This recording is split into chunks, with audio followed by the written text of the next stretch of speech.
प्रभा देवी के 2 बेटे थे, जिसमें से बड़ा बेटा विनोद और छोटा बेटा मोहित था। प्रभा देवी की बड़ी बहू चांदनी एक मॉडर्न और छरहरी काया वाली सुंदर लड़की थी, तो वहीं मोहित की पत्नी काजल गरीब घर की सांवली सूरत वाली लड़की थी। काजल अपने परिवार की जिम्मेदारियों को भली भांति निभाती थी, जबकि चांदनी का सारा ध्यान सिर्फ अपने मेकअप और फिगर को बनाने में ही रहता था। एक रोज, ये लीजिए मम्मी जी, आपकी मनपसंद अदरक लौंग इलायची वाली चाय। छोटी बहू, तू हम सभी की जरूरतों का कितना ख्याल रखती है। अरे जरा अपने शरीर को आराम भी दिया कर। सुबह पहली किरण के साथ उठती है और सारा दिन घर के कामकाज ही निपटाती रहती है। अरे थोड़ा कष्ट अपनी जेठानी को भी उठाने दिया कर और उसे भी कुछ जिम्मेदारियां निभाने दिया कर। वैसे है कहाँ वो? माँ जी, जेठानी जी तो अभी सो रही हैं और पूजा पाठ करने के बाद आपको चाय चाहिए होती है, इसलिए मैंने ही बना दी। जन्मदिन की ढेरों मुबारकबाद छोटी बहू। अब आज के दिन तो इस घर गृहस्थी से छुट्टी ले और अपने पति के साथ कहीं बाहर घूमा। शुक्रिया माँ जी। अपनी सास के पांव छूकर काजल खुश होकर अपने कमरे में चली जाती है।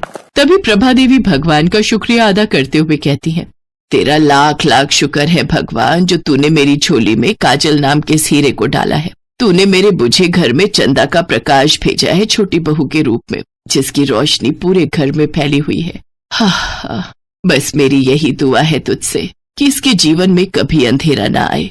मोहित और काजल का रिश्ता सदा सलामत रहे और इनके बीच कभी कोई खटास ना आए। पीछे खड़ी चांदनी उनकी सारी बातें सुन रही होती है और अपने मन में हंसते हुए कहती है, जितनी दुआएं देनी है इसे दे लो सासू माँ। भले ही ये सारे घर में प्रकाश फैलाए, लेकिन इसकी खुद की जिंदगी में तो अंधेरा ही होगा, क्योंकि इसके चांद की चांदनी तो मैं हूँ। मोहित तो आखिरकार मुझ पर ही लट्टू है।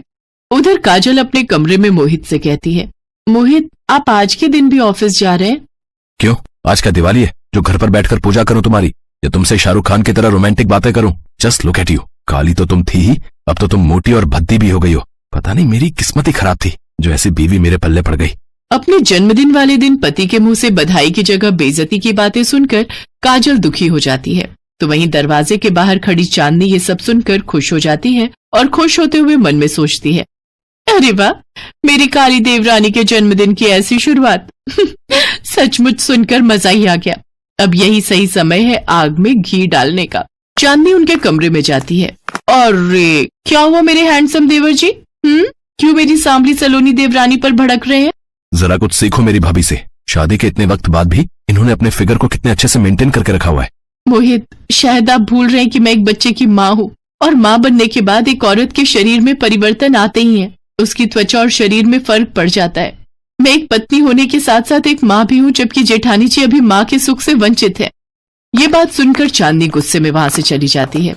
मोहित भी बैग उठाकर ऑफिस के लिए निकलने लगता है कि तभी उसका बेटा बंटी स्कूल के लिए तैयार होकर आता है और मोहित से कहता है, पापा, आज मेरी स्कूल वैन नहीं आई, तो क्या आप मुझे ऑफिस जाते हुए स्कूल ड्रॉप कर देंगे प्लीज? बस माँ की तरह बेटा भी मुझे बस परेशानी करने आता है। मुझसे ये सब चोचलेबाजी नहीं होती। चल अब भाग यहाँ से। इसी तरह मोहित अपने बेटे को झिड़कते हुए वहां से चला जाता है। बंटी रोते हुए अपनी माँ से कहता है, माँ, सभी के पापा उन्हें स्कूल ड्रॉप करने आते हैं, फिर मेरे पापा कभी मुझे छोड़ने क्यों नहीं जाते, और वो हमेशा ही हम दोनों से गुस्से में बातें क्यों करते हैं? नहीं बच्चे, पापा को ऑफिस के लिए देर हो रही थी ना, इसीलिए वो थोड़े गुस्से में थे। चलो मैं तुम्हें स्कूल ड्रॉप कराती हूँ। ऐसे ही कुछ दिन बीत जाते हैं। एक रोज जब काजल बाजार से सब्जी लेकर घर आ रही होती है, तो वो चांदनी और मोहित को हाथों में हाथ डाले होटल से बाहर निकलते देख लेती है। ये दृश्य देख काजल हैरान रह जाती है और उसके मन में हजारों सवाल उमड़ पड़ते हैं। ये दोनों होटल में एक साथ, कहीं इन दोनों के बीच कुछ गलत? नहीं, मैं बेकार में ये सब बातें सोच रही हूँ। देवर भाभी के बीच तो माँ बेटे का रिश्ता होता है, बिना किसी सबूत के कोई भी लांछन लगाना गलत होगा। इसी कशमकश में काजल घर पहुंच जाती है, लेकिन दिन भर उसके मन में यही कशमकश चलती रहती है। रात को जब काजल अपने कमरे में सो रही होती है, तो आधी रात को बंटी को प्यास लगती है और वो काजल से पानी मांगता है। काजल उठकर किचन में पानी लेने जाती है, तभी उसको चांदनी के कमरे से किसी के हंसने की आवाज आती है। अरे, जेठ जी की तो आज नाइट शिफ्ट है, फिर ये जेठानी जी के कमरे से किसकी आवाज आ रही है? काजल कमरे की खिड़की से झांककर देखती है तो वो नजारा देखकर वो दंग रह जाती है। कमरे में चांदनी और मोहित एक दूसरे की बाहों में बाहें डाले बिस्तर पर लेटे हुए होते हैं और मोहित चांदनी से कहता है, सच कहूं चांदनी, तुम्हारे साथ ये रात सचमुच कयामत की रात लग रही है। अब बातें बनाना बंद भी करो स्वीटहार्ट, और ये बताओ कि कब तक हमें यूं ही दुनिया से छुपते छुपाते मिलना होगा। भगवान ने हमारी शादी 2 अलग अलग लोगों से करवा दी है, और वो भी बिना हमारे टाइप के लोगों से। तुम तो बिल्कुल मेरे टाइप के लड़के हो, हैंडसम एंड डेयरिंग देवर, इसीलिए तो मैं तुम्हारे भैया को बिल्कुल भी भाव नहीं देती। जानता हूं जानेमन, अब मुझे जाना होगा। कहीं काजल की आंख खुल गई तो मुश्किल हो जाएगी। मोहित जैसे ही बाहर जाने के लिए दरवाजा खोलता है तो काजल वहां खड़ी होती है। बिल्कुल भी शर्म नहीं है तुम दोनों में।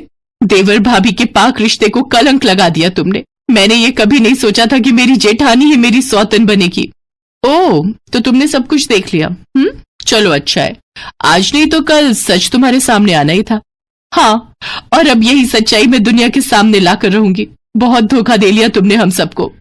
खबरदार जो तुमने ऐसा कुछ सोचा भी, वरना तुम्हारे बंटी को इस दुनिया से रुखसत होने में देर नहीं लगेगी। मोहित, ये औरत तुम्हारे सामने तुम्हारे बच्चे को जान से मारने की धमकी दे रही है और तुम चुपचाप तमाशा देख रहे हो। अरे कौन बच्चा, किसका बच्चा? तुम और बंटी तो बस मेरी एक भूल हो। तुम दोनों जियो या मरो, इससे मुझे कोई फर्क नहीं पड़ता, समझी? इस तरह उन दोनों से मिली धमकी से काजल अपने बच्चे को खोने से डर जाती है और वो अपना मुंह बंद रखकर सब कुछ चुपचाप सहती रहती। और इसका नतीजा ये हुआ कि देवर भाभी की हवस को शह मिल जाती है और अब वो एक दूसरे के साथ और ज्यादा समय बिताते। एक रोज बंटी अपनी माँ से पूछता है, माँ, आजकल आप इतनी उदास और खोई खोई क्यों रहती हो? पापा ने आपसे कुछ कहा क्या? नहीं मेरे बच्चे, वो मेरी तबीयत ठीक नहीं है ना, इसलिए तू जा बाहर जाकर खेल।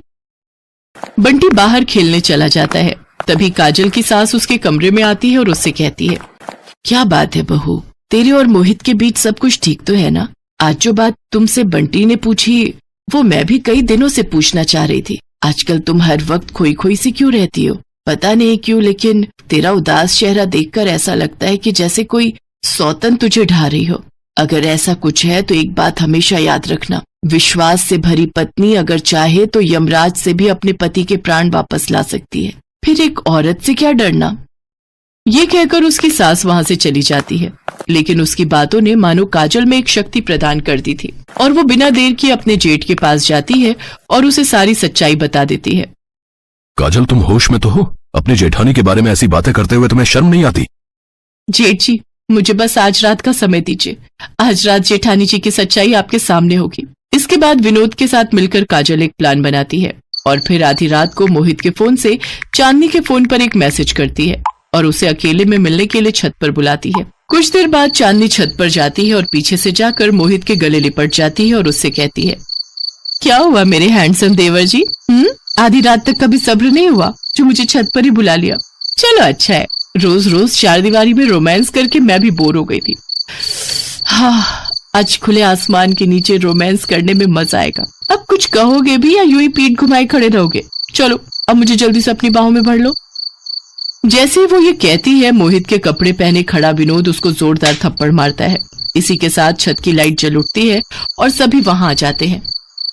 विनोद, तुम? हाँ मैं। इतने दिनों से तुम मुझे धोखा दे रही हो, मुझे बेवकूफ बना रही हो। और तुम मोहित, अपने ही भाई की पीठ पर छुरा घोंप दिया तुमने। अगर आज काजल मुझे तुम्हारी सच्चाई नहीं बताती तो तुम देवर भाभी का ये घिनौना सच कभी भी मेरे सामने नहीं आता। आज के बाद तुम दोनों से मेरे सारे रिश्ते खत्म। नहीं विनोद, ऐसा मत कहो, मुझसे रिश्ता मत तोड़ो, मुझसे भूल हो गई। अपनी अय्याशी को भूल का नाम मत दो, समझी? अब निकल जाओ मेरे घर से।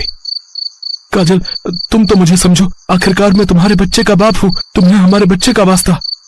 जिस बच्चे को मौत के घाट उतारने की बात कह रहे थे, आप आज उसी का वास्ता दे रहे हो। बंटी बेटा, अपने पापा के पास आओ। दूर रहो मुझसे, आपने मेरी माँ का दिल दुखाया है, उन्हें धोखा दिया है। चले जाओ हम दोनों की जिंदगी से। माँ, मैं तो आपका बेटा हूँ, आप तो मुझे माफ करेंगी ना? अपना ये मनहूस चेहरा लेकर निकल जाओ मेरे घर से। अरे तू मेरा बेटा नहीं बल्कि मेरी कोख से जन्मा एक कलंक है, कलंक। इस तरह चांदनी और मोहित के हवस के कारण 4 जिंदगियां बिखर जाती हैं। कुछ साल बीत जाने के बाद विनोद और काजल बंटी को माता पिता का प्यार देने के लिए एक दूसरे से शादी कर लेते हैं। तो वहीं मोहित और चांदनी जेल में सड़ते हुए अपने आगे की जिंदगी काटते हैं।